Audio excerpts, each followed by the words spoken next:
des éléments de correction contrairement à la première partie de l'activité d'étude d'un pendule simple. Donc on est sur de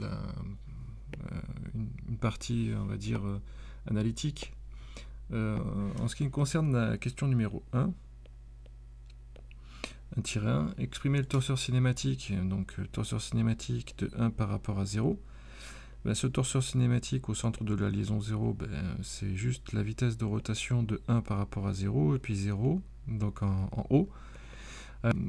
Oméga est bien, lui, paramétré par l'angle alpha dans la représentation plane x0, y0, et donc on va avoir du alpha point porté par z0 ou z1, comme on veut, hein, et puis vecteur nul en haut.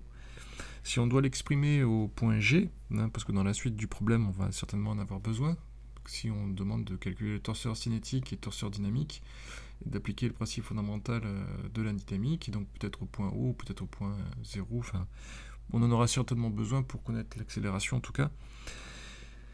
Donc je vais avoir du alpha point Z1, et puis ici, ça sera du oméga vectoriel OG, donc du alpha point Z1 vectoriel qui est égal à A sur 2 x1. Z1 vectoriel x1, ça fait du y1, donc ça fait du alpha point A sur 2 y1, et ça c'est au point G.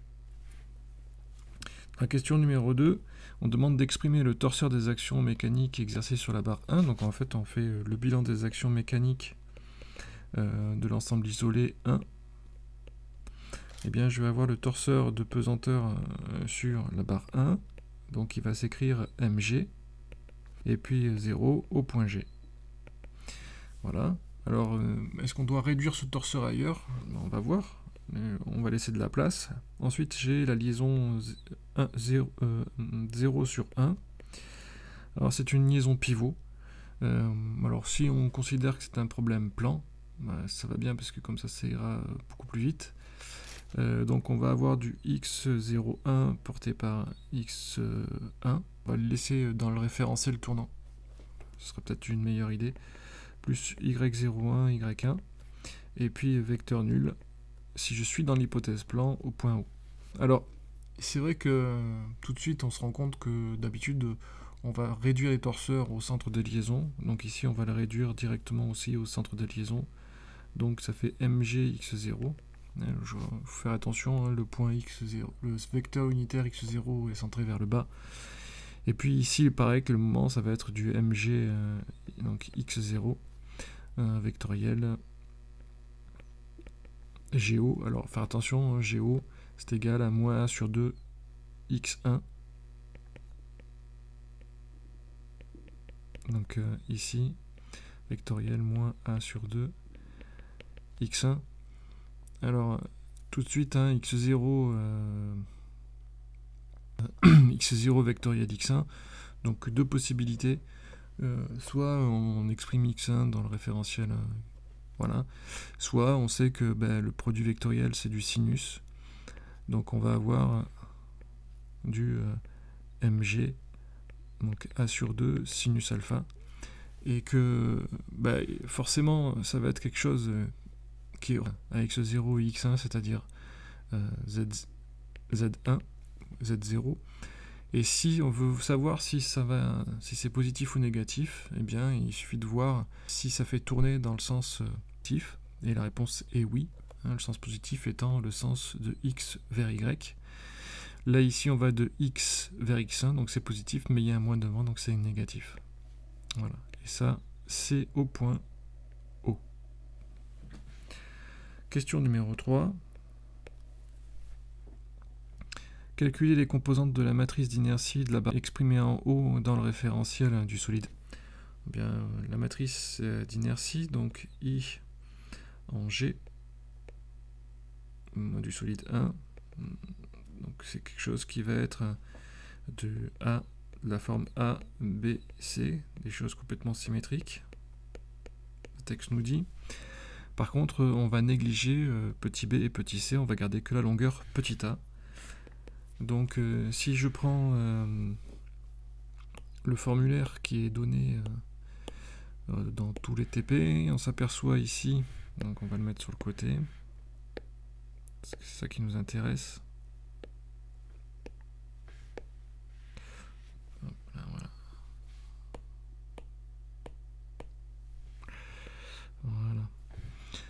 Donc ici, il veut pas. Hein. Visiblement, il veut pas. Donc nous, on n'a que cette distance donc sur A qui est voilà, qui est utile. Et donc, on va se retrouver avec un J en G en 1 qui va être égal à 0. Ici, m à carré sur 12. Et ici, m à carré sur 12. Donc ça, c'est en G. Pour le calculer en O, ben, je vais utiliser Huygens et dire que en O de 1, c'est égal à J en G plus ben, la matrice inertielle OG. Alors OG, ben, si je reprends bien, c'est petit a. Et donc ici, je vais me retrouver avec une matrice qui va être égale à, ben, ici 0, m a carré sur 4 et m a carré sur 4. Et puis des zéros partout ailleurs. Conclusion, ici, la matrice en G de 1 va être égale à 0. Alors m a carré sur 4 plus m a carré sur 12, ça fait du m a carré sur 3. Hein, parce que ça me fait du ma carré sur 12 facteur de 1 plus 3. 3 plus 3, ça fait 4. Donc ça fait bien ce qu'on veut. Donc ça, c'est en haut. Hein, en haut, dans le référentiel R1. Chaque fois dans le référentiel R1. Voilà. Voilà ce qu'on a. Donc on retourne sur l'énoncé. Exprimer le torseur cinétique, pas de problème. Torseur cinétique, on va le mettre en G.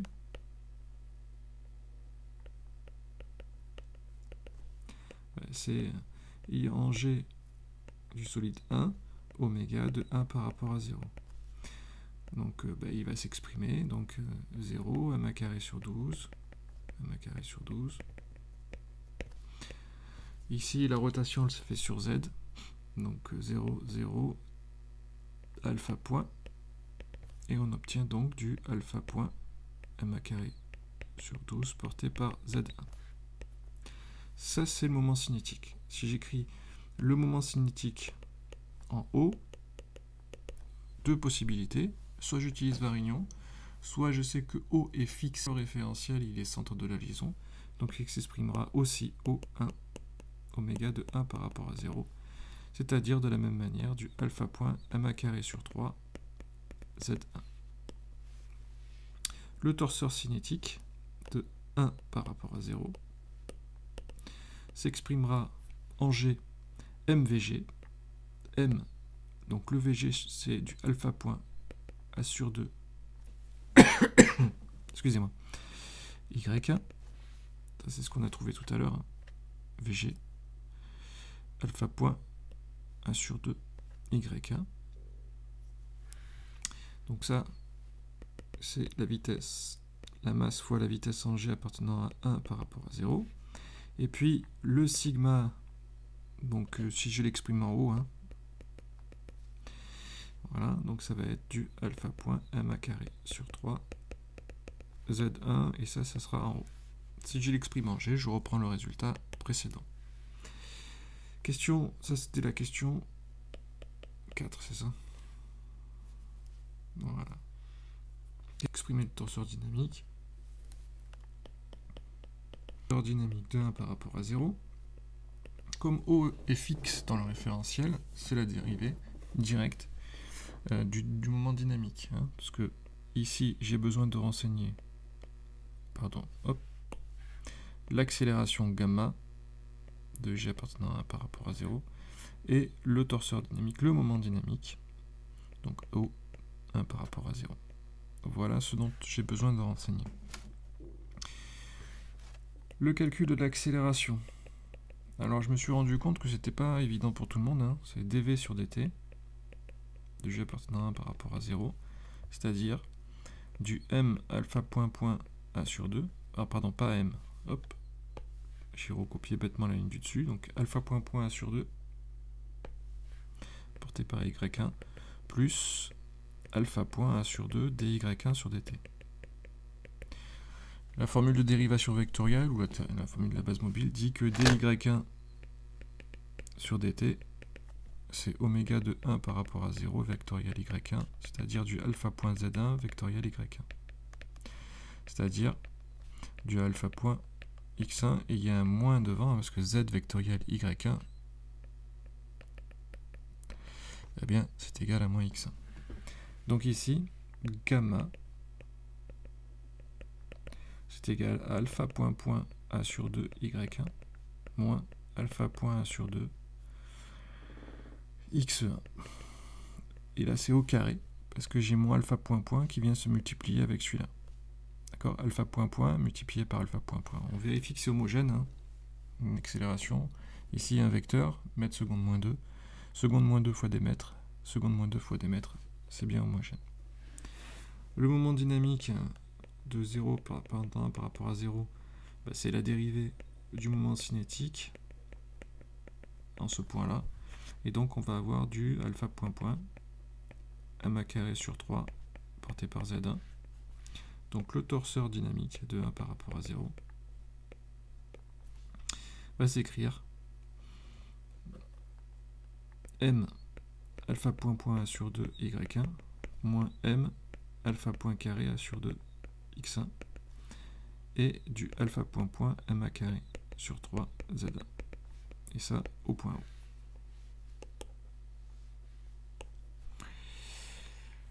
Question suivante, question 6. Question 6, appliquer le PFD. Bon, ben, j'applique le PFD, je suis content. Le moment dynamique.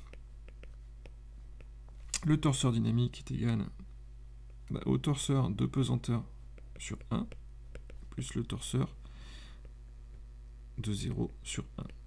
Donc il faut choisir un point, il est tout choisi, hein, c'est le point haut. Conclusion. Donc le théorème de la résultante dynamique s'écrira m alpha point point a sur 2 y1 moins m alpha point carré a sur 2 x1 est égal le torseur de pesanteur m g x0 plus x01 x1 plus y01 y1. Voilà.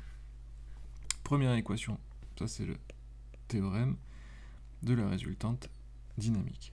Théorème du moment dynamique va nous permettre d'écrire que alpha point point m a carré sur 3 z1 égale, donc qu'est-ce qu'on avait trouvé?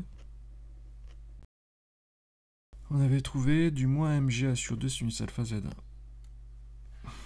moins mg1 sur 2 sinus alpha z1. Il est clair que l'équation différentielle qui va nous intéresser, c'est celle-là. Au-dessus, c'est pareil, on en trouvera aussi des choses intéressantes. Donc ici, ce qui est intéressant, c'est qu'on peut simplifier par m. On peut aussi simplifier une fois par a. Voilà. Donc ça nous permettra peut-être de répondre plus facilement à la question numéro 7. On déduire l'équation horaire du mouvement. Voilà. Pareil pour l'équation 8, en supposant des petites oscillations, donc le alpha est petit, donc en déduire la pulsation et la période, donc ça vous tombez sur une équation différentielle simple, du second ordre, et donc vous trouvez simplement une sinusoïde qui est la réponse du système, et on va trouver une fréquence propre de racine de